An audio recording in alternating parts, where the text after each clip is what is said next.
मैं कहूँ पॉलिटिक्स तो देश को डुबोने में लगी हुई है, वो कोई भी पार्टी हो XYZ। बेरोजगारी आप देखो, डे बाय डे बेरोजगारी बढ़ रही है।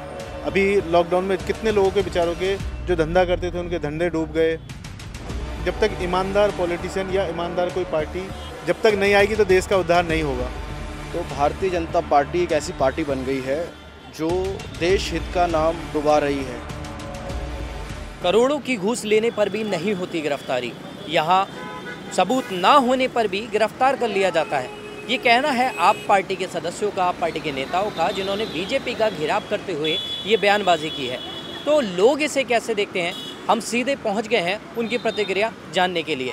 हाल ही में एक आपने बीजेपी का घेराव करते हुए एक आरोप लगाया है, जिसमें उन्होंने कहा कि जो करोड़ों का गबन कर रहे हैं उनकी तो कहीं ना कहीं गिरफ्तारी नहीं हो रही है, लेकिन उसको गिरफ्तार कर लिया जाता है जिसके नाम पे अभी सबूत भी पूरी तौर पर नहीं सिद्ध हुए हैं। इसे आप कैसे देखते हैं? देखिए, पॉलिटिक्स है, और हम अगर कहें ना कि हमारे देश की जो पॉलिटिक्स है वो बहुत डर्टी पॉलिटिक्स है। यहाँ एक विधायक बनता है और उसके 5 साल का पीरियड ख़त्म होने में 100 करोड़ का मालिक बन जाता है। तो यहाँ तो मैं कहूँ पॉलिटिक्स तो देश को डुबोने में लगी हुई है, वो कोई भी पार्टी हो XYZ, चाहे वो कांग्रेस हो, चाहे बीजेपी हो, चाहे वो आम आदमी पार्टी हो, जिसको जहाँ मौका मिलता है वो लोग सब अपना काम करते हैं। पीस रही है इस देश की जनता, जो गरीब जनता है, जो बेरोजगार लोग हैं। बेरोजगारी आप देखो, डे बाय डे बेरोजगारी बढ़ रही है। अभी लॉकडाउन में कितने लोगों के बेचारों के जो धंधा करते थे उनके धंधे डूब गए, जो रोजगार था वो सब डूब गया। जो बेचारे नौकरी पेशा थे, जो कोई 80,000 रुपये में कोई जॉब करता था तो उसको 30,000 में, 40,000 में करने को मजबूर है, क्योंकि इतने जॉबलेस लोग घूम रहे हैं हमारे यहाँ पे। तो ये तो बहुत बड़ी समस्या है। और पॉलिटिक्स में मैं तो समझता हूँ कि भैया, जब तक ईमानदार पॉलिटिशियन या ईमानदार कोई पार्टी, अब पता नहीं कभी आएगी नहीं आएगी, कोई चमत्कार ही होगा भगवान का, हमें तो लगता है। जब तक नहीं आएगी तो देश का उद्धार नहीं होगा।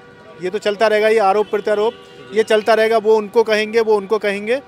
अब ये तो जो एजेंसियां हैं, जो इसमें CBI कह लो या फिर और जो इंडिपेंडेंट एजेंसियां हैं, वो अगर ईमानदारी से काम करें तो कुछ दूध का दूध और पानी का पानी हो सकता है, अदरवाइज लगता नहीं कुछ होगा। जो गलत है वो गलत है, जो अपराधी है उसको दंड मिलना चाहिए। तो कैसे देखते हैं आप कि मनीष सिसोदिया, जिन पे अभी अपराध तय नहीं हुआ या उनसे अभी रिमांड उनकी जारी है, लेकिन ये तो अदालत को देखना है ना जी, ये तो अदालत को देखना है। जेल तो वही भेजती है ना, ये किसको भेजना नहीं भेजना है, ये तो उसका अपना फैसला है। भाई, हाल ही में आप पार्टी ने बीजेपी का घेराव करते हुए एक कहा कि जो लाखों करोड़ों का गबन कर रहे हैं उनकी गिरफ्तारी तक नहीं हो रही, और जिनकी गिरफ्तारी की जा रही है उनके नाम पे सबूत भी नहीं है। तो कैसे देखते हैं आप इसको? ये तानाशाही वाला सिस्टम चल रहा है देश के लिए, थोड़ा देश के लिए बहुत गलत बात है। तो भारतीय जनता पार्टी एक ऐसी पार्टी बन गई है जो देश हित का नाम तो डुबा रही है, और कम्युनिटी को लेकर बहुत सी परेशानियां हैं उनके पास। मुस्लिम, हिंदू, ये चीज़ें नहीं होनी चाहिए देश के अंदर। ये स्वतंत्रता भारत है, भारत में एक जैसी चीज़ें होनी चाहिए। और भारत अपने आप में एक बहुत अचीवमेंट है। जो इंसान भारत में रहता है, उस तरह से राजनीति ना किए जाए और जल्द से जल्द मनीष सिसोदिया जी को रिहा कर दिया जाए। करोड़ों की घूस लेने पर, करोड़ों की जो रकम है वो पकड़े जाने पर कार्रवाई नहीं होती है, और जिसके नाम पर कोई सबूत भी नहीं है उसके नाम पर आप उसे धर लेते हैं, उसके बाद में सबूत ढूंढते हैं। या आप पार्टी ने बीजेपी का घेराव करते हुए एक टिप्पणी की है, कैसे देखते हैं आप इसको? देखो जी, केजरीवाल जो कह रहा है अपने नज़रिए से कह रहा है, और वो सही भी कह रहा है या गलत कह रहा है वो तो जो CBI की जांच होगी उसमें मालूम पड़ेगा। पर इस टाइम पावर में तो ऊपर वाला बैठा है, आप जानते ही कौन है, बीजेपी बैठी है। तो बीजेपी हमेशा, कोई भी बड़ी पार्टी, बीजेपी या कोई बड़ी पार्टी जो ऊपर बैठी होती है, उस टाइम वो हमेशा छोटी पार्टी को ख़त्म करने के चक्कर में रहती है। आप पिछले बादशाहों को देख लो या राजाओं को देख लो, हमेशा जो छोटा राजा या छोटा मतलब सियासत का राजा हल्ला मचाता था तो उसको ख़त्म कर देते थे कि ये हम पे हैवी ना हो जाए। वही काम ये हो रहा है। अगर गलती होगी तो सामने आ जाएगा, और सही होगी तो सामने आ जाएगा। आप खुद जानते हो कि कार्रवाई हो रही है, और पब्लिक तो हिंदुस्तान की वैसे भी समझदार है, कौन गलत है कौन सही है। और इस टाइम जो केजरीवाल है तकरीबन बहुत ही अच्छा काम कर रहा है, दिल्ली का इतना अच्छा विकास किया है।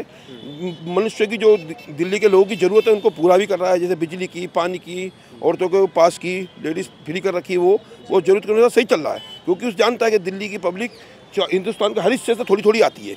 और बेचारी को बहुत परेशानी में आके यहाँ बेचारे अपने रोटी कमाने आते हैं, और यहाँ पे उनको थोड़ी भी सुविधा मिल जाए उनके लिए बहुत बड़ी होती है। क्योंकि आज भी बस जो 10 रुपये का टिकट आदमी खरीदना नहीं चाहता। सोचो हिंदुस्तान कितनी गरीबी की तरफ जा रहा है, उसने फ्री करके हिंदुस्तान की तरक्की की तरफ उठाना चाह रहा है। क्योंकि आम आदमी जब फ्री चलेगा, लेडीज़ जो महिला आयोग, महिला मतलब महिला को बढ़ाना चाहते हो आप, पर महिला को सुविधा तो दे नहीं रहे, दे रहा सिर्फ केजरीवाल दे रहा। फिर उसको देख के यूपी में भी सब जगह कई कई जगह करने की कोशिश कर रहे हैं, कई जगह हो गया है, हो रहा है। इसलिए लेकिन सर फ्री जी की राजनीति की बात करें तो लोग जो कहते हैं कि कई सरकारें ऐसी हैं जो फ्री में आपको पेंशन की उन्होंने स्टार्ट कर दी है, और कुछ पेंशन फ्री में बिजली बांटती हैं जैसे दिल्ली की सरकार।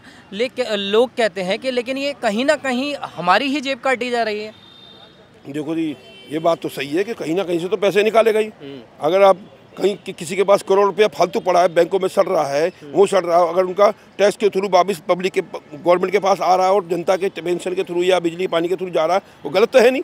क्योंकि पैसा तो पब्लिक के पास ही आना चाहिए ना वापस।